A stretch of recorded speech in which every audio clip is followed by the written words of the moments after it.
पुष्कर में मोदी की 44 साल पुरानी पोथी मिली है। 1989 में पुष्कर आए थे मोदी परिवार के बुजुर्ग। 1989 में तैयार हो गई थी मोदी परिवार की पोथी। इस पोथी में नरेंद्र मोदी के चाय बेचने का भी जिक्र है। ये बड़ा अपडेट, बड़ी खबर फर्स्ट इंडिया न्यूज सबसे पहले आप तक पहुंचा रहा है। तो उस पोथी की तस्वीरें भी आप तक पहुंचा रहे हैं। मोदी की 44 साल पुरानी पोथी मिली और इसमें भी सबसे इंटरेस्टिंग ये है कि चाय बेचने का जिक्र यहां पर किया गया है। परिवार के साथ आए थे प्रधानमंत्री नरेंद्र मोदी, उस वक्त साइन भी किया गया था।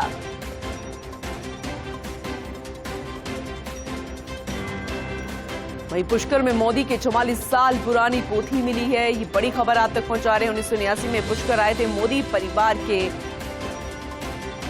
लोग और इसी के तहत ये जानकारी फिलहाल मिल रही है। और एक बार फिर से पुष्कर आ रहे हैं प्रधानमंत्री नरेंद्र मोदी, जब आज वो प्रधानमंत्री है। हमारे सहयोगी अनिल हमारे साथ एक बार फिर से जुड़ गए हैं। अनिल, आपने ये जानकारी दी थी विस्तार से कि किस तरीके से जब लोग यहाँ पर पहुंचते हैं, धार्मिक भावना के तहत अपने परिवार का जिक्र किया जाता है, एक पीढ़ियों की जानकारी लिखवाई जाती है, साइन किया जाता है। और इसी के तहत जब प्रधानमंत्री नरेंद्र मोदी जब प्रधानमंत्री नहीं थे, अपने परिवार के साथ पहुंचे थे, तब यहां पर इस पोथी में सब कुछ लिखवाया गया था। एक बार फिर से आपसे विस्तार से जानकारी लेना चाहेंगे।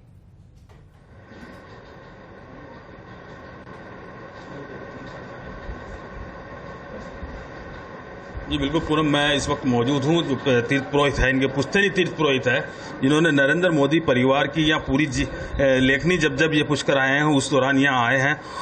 इन्होंने अपने परिवार की जो उपस्थिति यहाँ दर्ज कराई है उसको पूरी तरीके से इन्होंने अभी तक सही सलामत रख रखा है। करीब 44 साल पहले नरेंद्र मोदी आए थे, उससे पहले करीब 72 साल पहले इनका परिवार आया था, वो भी इनके पास ब्यौरा है। आप देख सकते हैं ये तीर्थ पुरोहित जो मौजूद है हमारे साथ, ये बता रहे हैं कि पूरी ये कब कब आए थे और कौन कौन आया था और इसके परिवार के कौन कौन लोग आए और क्या इनका बैकग्राउंड बताया था। इनका नाम है साहब गांव बड़नगर, जातीय मोड़ गाची। पुष्कर जी आए नरसिंह दास मूलचंद मदन जीना परिवार में। इनके भाई है दामोदर दास, नरोत्तम दास, जगजीवन, कांचीलाल, जयंतीलाल। ये 2008 में आए थे। इनके बाद में इनके परिवार से आए थे ब्रजलाल जी, जगजीवन जी विठल दास जी का परिवार में। भाई इनके 4 मूलचंद, बनमाली दास, सोमचंद। मूलचंद जी का बेटा 5 नारायण, पूनमचंद, मनु, नरेश, नरेंद्र। साथ में स्त्री रुक्मणी बहन। ये उनके साइन है संवत 2036 मनसरवदी अष्टमी। इनके ब्रजलाल जी साइन है। फिर इनके साथ में आए थे गोमती बहन, जयंतीलाल चमनलाल जी ना परिवार में। इनका दूसरा है कन्हैयालाल, गुणवंत, भरत। ये 2036 मनसरवदी अष्टमी श्रीनाथ जी से यात्रा जाके पुष्कर जी आए थे। श्रीनाथ जी जाके आए थे। पंडित जी, इसमें एक ब्यौरा दिया गया है जो स्टेशन पर इनकी दुकान थी। स्टेशन के ऊपर होटल थी। मेरे दादाजी वहाँ पे गए हुए हैं, मेरे पिताजी वहाँ गए हुए हैं। स्टेशन के ऊपर उनकी होटल थी। ये मेरे दादाजी ने बताया था। ये उनका उस टाइम पे ये नाम दे। जैसा कि पूनम में इसमें स्टेशन पर दुकान होने का ब्यौरा दिया गया है और इनके जो दादाजी थे उन्होंने इस बही में इनका पूरा ब्यौरा लिखा था और उनके परिवार के साथ आए थे जब इनको पूरी डिटेल इसमें आने की उपस्थिति दर्ज कराई थी। जी पूनम, बिल्कुल, ये बहुत ही खास है, बहुत ही महत्वपूर्ण है और जाहिर सी बात है प्रधानमंत्री नरेंद्र मोदी को भी इसका याद होगा जब वो यहाँ पर आएंगे पुष्कर में। जाहिर सी बात है राजनीति की बातें होंगी, अपने कार्यकर्ताओं से जुड़ी बात होगी, संगठन से जुड़ी बात होगी और पार्टी से जुड़ी बात होगी। लेकिन जो ये बात है वो उनके जहन में जरूर ताजा हो जाएगी, क्योंकि जब भी हम उस जगह पर वापस जाते हैं तो वो यादें ताजा हो जाती है। चलिए अब पुष्कर का उस तैयारियों का जिक्र कर लेते हैं जिसके तहत फिलहाल पहुंच रहे हैं। कैसी तैयारियां हैं, किस तरीके की स्थिति अभी बनी हुई है, क्योंकि वक्त जो है धीरे धीरे पहुंच रहा है जब प्रधानमंत्री नरेंद्र मोदी आएंगे, ब्रह्मा जी मंदिर में दर्शन करेंगे।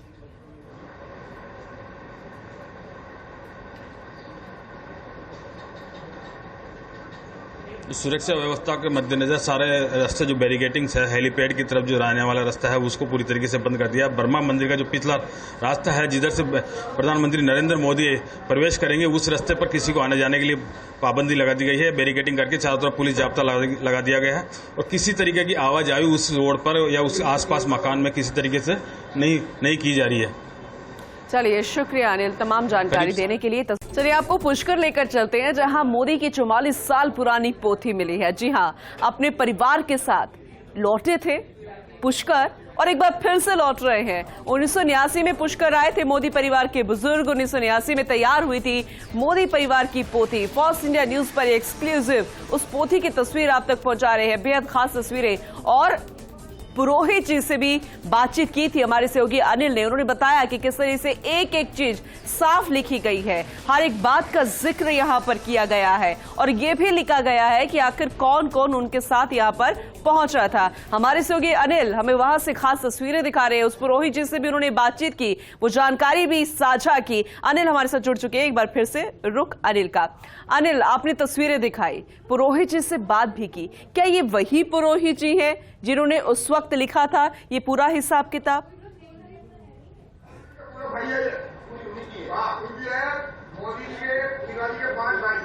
जी नहीं, अब मैं आपको बता दूं कि इनके दादाजी ने जो इस बही में जो पूरा ब्यौरा लिखा था, इनके दादाजी थे इनके दादाजी ने इनको बताया था कि ये अपने पास जो नाम है इन लोगों के नाम है और जो भी पुश्तैनी पंडित होते हैं उनके पूर्वज उनके बच्चों को बता के जाते हैं कि किन किन समाज के अपने जो यजमान हैं, कहाँ के यजमान है, किस किस गांव से किस स्टेट से अपने यजमान है।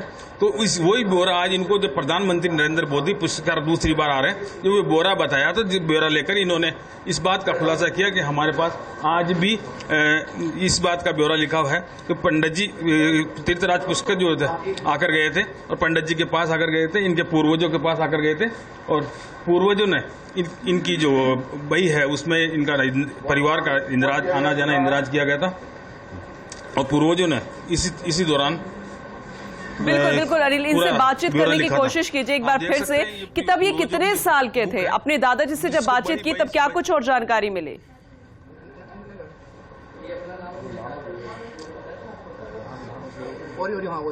श्याम जी, पंडित जी, आपको जब इस बारे में बताया गया, कब आपकी उम्र क्या थी और कब इस बारे में आपको जानकारी मिली? मैं तो छोटेपन में मेरे पिताजी साथ में एक बड़नगर गया था। वहाँ बड़नगर, बड़वाड़ी, गोरीसुना, राजपुरा, ये मेरे पास के सब गांव है। ये पूरा बड़नगर मेरा गांव है, बीजापुर तालुका में। मैं पिताजी के साथ में मैं छोटापन में मैं वहाँ गया हूँ और मेरे पिताजी मेरे दादाजी वहाँ हर साल जाते थे। और अब इनसे पुष्कर का क्या महत्व है, किस लिए आते हैं यहाँ, और ये जो आप जो बही खाते में ये इंदिराज करते हो, क्यों करते हो? ये पुष्कर राज सतयुग का धाम है। सतयुग, त्रेता युग, द्वापर, कलयुग, ये 4 युग है। सबसे पहले आया सतयुग। सतयुगम केवलम पुष्करम। सतयुग के अंदर पुष्कर राज के अलावा संसार में कोई भी तीर्थ नहीं था। त्रेता या नेमी सारणम, त्रेता में राम का अवतार हुआ था तो उसके बना था नेमी सारण। द्वापर कुरुक्षेत्र, द्वापर में कृष्ण का अवतार हुआ था तो वो हुआ था कुरुक्षेत्र। और कलयुग गंगा प्रसिद्ध थे। अभी कलयुग के अंदर राजा भागीरथ, राजा सरगर का पोता है, इन्होंने तपस्या करके गंगा लेके आए थे, इसलिए गंगा का ज्यादा मानता है। लेकिन गंगा नाई गोमती नावे सब तीर्थ कर आवे, एक धाम पुष्कर बिन भेटे बोलते मुक्ति पावे। पुष्कर आध्यानि तीर्थानी, पुष्कर आदि अनादि तीर्थ है। पुष्कर आध्यानि तीर्थानी गंगाद्या सरस्तथा आगंचंतु पवित्राणि स्नान काले सदा मम। धर्मस्य धर्म रूपेण ब्रह्म रूपेण पुष्कर है। लोका नाम तारणार्थाय मम पाप सैन गुरु। जन्मों जन्मों के यहाँ प्रायश्चित कर जाते हैं। और सत्यम पुष्कर तीर्थराज निकटे यज्ञास्थलम पर्वतम। जब जिस टाइम ब्रह्मा जी ने यज्ञ किया था तो ये यज्ञास्थल पर्वत है, ये नाग पहाड़ है, यहाँ पे नाग लॉर्ड बसाया था। सत्यम पुष्कर तीर्थराज निकटे यज्ञास्थलम पर्वतम मासम कार्तिक पंच शुक्ल दिवसम स्नानम सदा पुष्करम। दृष्टवा देव महारा विष्णु भगवान रुद्रम शिवम श्याम भवम सर्वे तीर्थमयम सदा सतयुगम ब्रह्मैवत पुष्करम। गुरु ब्रह्मा गुरु विष्णु गुरुदेव महेश्वरा गुरु साक्षात पर ब्रह्मा तस्मै श्री गुरुवे नमः। पंडित जी ये बताएंगे कि इस बही में जो किस लिए लिखा जाता है, क्यों लिखा जाता है, क्या कारण है इसका? ये हमारी रोजी है, हमारे बाप दादा से चलते आ रहे हैं। इनके पिता दादा परदादा मेरे दादा फादर को पाले थे, इनके पिताजी हमारे पिता को पाले थे, इनके बच्चे बच्ची हमारी ये वंशावली 7 पीढ़ी से चलती है। और ये जब भी यात्रा आते हैं वो अपने पूर्वज लौट के भाई छात्रा देख के नाम बढ़ाते हैं। अभी जमाना खत्म हो गया, पहले भाई को देख के अपने पंडे को मानते थे। अभी कलयुग की हवा है, जो माता पिता की सेवाएं नहीं रखता है वो अपने माता पिता पूर्वज का नाम क्या मानेगा। जो भावाड़ा है, माता पिता की जो सेवा करता है वो वंशावली मानता है। अब जैसे कि ये प्रधानमंत्री बन गए, आपको मिलने का मौका मिलेगा, इनसे अनुमति मिली है प्रशासन? अब देखो साहब, हमको कोई पास नहीं मिला है। हम तो ऐसे 2 दिन से भटकते हैं और हमारी कोई वैल्यू नहीं है क्या, और न हमको मोदी साहब से मिलने दे रहे हैं। क्या उम्मीद लगा के बैठे थे जैसे प्रधानमंत्री? भाई उनको 2 बात बोले, उनको आशीर्वाद देवे। हमारे जीमान है, गीता में क्या मंडा है कि जिजमान में बचाई। भगवान कृष्ण अर्जुन को बोलते हैं कि हे अर्जुन, जो तीर्थ में भ्रमण करता है ये खास मेरा रूप है। जो तीर्थ में जो भी यात्री आ रहे हैं वो भगवान रूप है, और हमको ब्राह्मण को पालते हैं। हमारे ये जीमान नहीं, भगवान हमारे क्या। और हम तो इनकी आश करते हैं, होली दिवाली इनके नाम की पूजा करते हैं। भाई इनके फले फूले धन संतान की बढ़ती होवे तो हमारा भी भला होवे। जैसा कि इन्होंने कहा कि यजमान नहीं भगवान है ये हमारे, लेकिन इस बार इनको मिलने का मौका नहीं मिलेगा, जिससे इनमें काफी मायूसी है। जी बिल्कुल नहीं, लेकिन कितने उत्साहित ये नजर आ रहे हैं। जाहिर सी बात है, जब वो छोटे थे तब वो प्रधानमंत्री नहीं थे, आज वो एक बार फिर से लौटे, क्योंकि ऐसा बहुत कम होता है कि जिन पीढ़ियों का हिसाब किताब लिखा जाता है, जब वो एक बार फिर से लौटे तो एक ऐसे बड़े पद पर हो, देश के प्रधानमंत्री हो, नरेंद्र मोदी हो, ये वाकई में बहुत बड़ी बात है और गौरवशाली बात है। ये सब जान के इनको कैसा लग रहा है, ये जानना भी बेहद जरूरी है। अनिल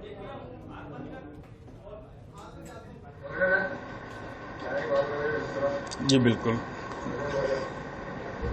पंडित जी, आज वो प्रधानमंत्री है, कैसा महसूस कर रहे हैं आप? क्या उम्मीदें हैं आपको पुष्कर आने पर?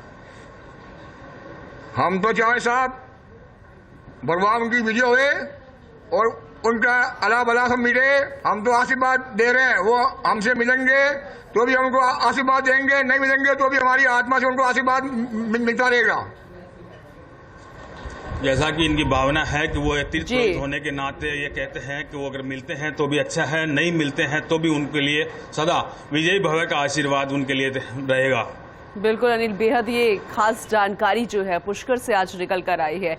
जाहिर सी बात है, जो हम बार बार कह रहे हैं कि प्रधानमंत्री नरेंद्र मोदी जब वापस पुष्कर लौटेंगे इस धरा पर ब्रह्मा जी के दर्शन करने के बाद, तो ये याद जरूर उनके जहन में आएगी, जरूर जो याद है वो ताजा होगी।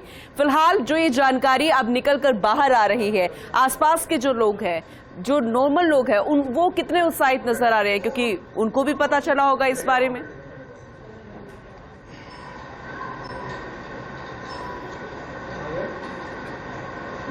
जाहिर तौर पर पुष्कर आने पर सभी लोगों को उत्साह है, लेकिन इस बार ब्रह्मा मंदिर और हेलीपैड से लेकर इस तरीके की व्यवस्था की गई है कि आसपास परिंदा भी पैर नहीं मार सकता, क्योंकि बैरिकेडिंग इतनी दूर कर दी गई है कि हेलीकॉप्टर ऊपर से दिखेगा लेकिन कहाँ लैंड होगा कहाँ नहीं होगा ये नहीं दिखेगा। इसके बाद में जाट विश्राम स्थली होते हुए अंदर से एक अलग से रास्ता बनाया गया है। जाट विश्राम स्थली के अंदर से सीधा ब्रह्मा मंदिर में प्रवेश करेंगे। ब्रह्मा मंदिर में प्रवेश करने के बाद, ब्रह्मा मंदिर दर्शन करने के बाद वो सीधा वापस हेलीपैड के लिए रवाना हो जाएंगे, हेलीपैड से अजमेर के लिए रवाना हो जाएंगे। तो काफ़ी लोगों में उत्साह है, देखने के लिए आना चाह रहे हैं, लेकिन ऐसी परिस्थितियां कर दी है सुरक्षा की दृष्टि से काफ़ी दूर दराज तक लोग एक झलक भी नहीं पा सकते हैं। बिल्कुल आपने सही कहा, क्योंकि सुरक्षा के लिहाज से सारी चीजें करनी बेहद जरूरी हो जाती है। ब्रह्मा मंदिर में किस तरीके की व्यवस्थाएं हैं, क्योंकि जिस वक्त प्रधानमंत्री नरेंद्र मोदी दर्शन करेंगे, जाहिर सी बात है आम लोग वहां पर नहीं पहुंच पाएंगे। थोड़ी निराशा आम लोगों को भी लगेगी, क्योंकि जाहिर सी बात है बहुत दूर दूर से लोग यहां पर पहुंचते हैं दर्शन करने के लिए। तो थोड़ा इंतजार जो उस वक्त करना पड़ेगा जब प्रधानमंत्री नरेंद्र मोदी ब्रह्मा जी के दर्शन करेंगे। अनिल,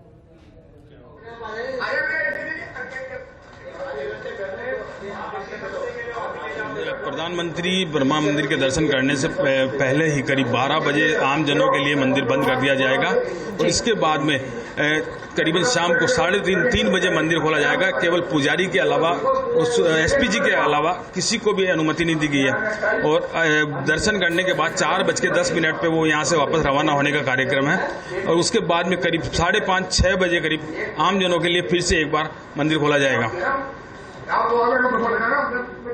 ये पूनम। और वहीं अनिल, सुरक्षा के लिहाज से देखा जाए, क्योंकि जो रास्ता है, जिस रास्ते से पहुंचेंगे ब्रह्मा मंदिर, जिसकी देश ही नहीं पूरी दुनिया में मान्यता है, क्योंकि इकलौता ये मंदिर है, तब ऐसे में इसकी मान्यता और ज्यादा बढ़ जाएगी जब प्रधानमंत्री नरेंद्र मोदी एक बार फिर से आएंगे, एक बार फिर से उस धरती पर पहुंचेंगे 22 साल के बाद। कितनी तस्वीर 22 साल पहले से लेकर अब तक बदलती हुई नजर आ रही है पुष्कर के।